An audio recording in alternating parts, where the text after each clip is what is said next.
আজ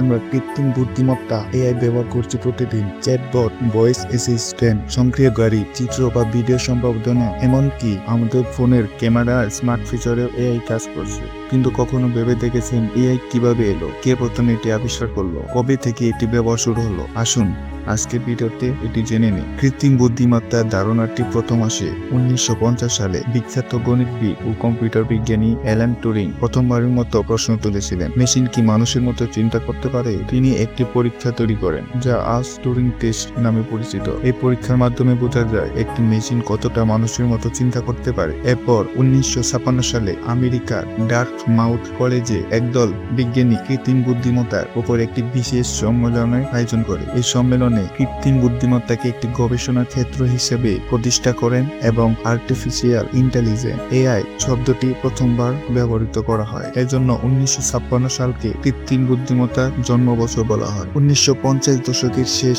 এবং 1960-এর দশকের শুরুতে বিজ্ঞানীরা এআই নিয়ে গবেষণা শুরু করেন। প্রথম দিকে এআই ছিল মূলত গাণিতিক সমস্যার সমাধানের জন্য, তবে তখনকার কম্পিউটারগুলো ধীরগতির ছিল, ফলে এআই এর তেমন অগ্রগতি হয়নি। 1970-এর দশকে এআই নিয়ে গবেষণা কিছুটা থেমে যায়, কারণ এটি চালানোর জন্য যে শক্তিশালী কম্পিউটার দরকার ছিল তা তখন সম্ভব ছিল না। তবে গবেষণা পুরোপুরি বন্ধ হয়নি। 1980-এর দশকে এক্সপার্ট সিস্টেম নামে একটি প্রযুক্তি আসে। এরপর 1997 সালে বিখ্যাত কম্পিউটার আইবিএম ডিপ ব্লু দাবা খেলায় বিশ্ব চ্যাম্পিয়ন গ্যারি কাসপারভকে হারিয়ে দেয়। এটি ছিল এআইয়ের জন্য একটি বড় অর্জন। 2000-এর দশকে কম্পিউটার গতি বাড়তে থাকে এবং ডাটা প্রসেসিং আরো শক্তিশালী হয়। 2011 সালে আইবিএম ওয়াটসন নামে একটি এআই সিস্টেম জিওপার্ডি প্রতিযোগিতায় মানুষের বিরুদ্ধে জিতে যায়। 2010 সালের পর থেকে এআই তে ব্যাপক উন্নতি হতে থাকে। Deep learning, machine learning, neural networks এর মতো উন্নত প্রযুক্তি আসে যা এআই কে আরো শক্তিশালী করে তোলে। 2016 সালে গুগল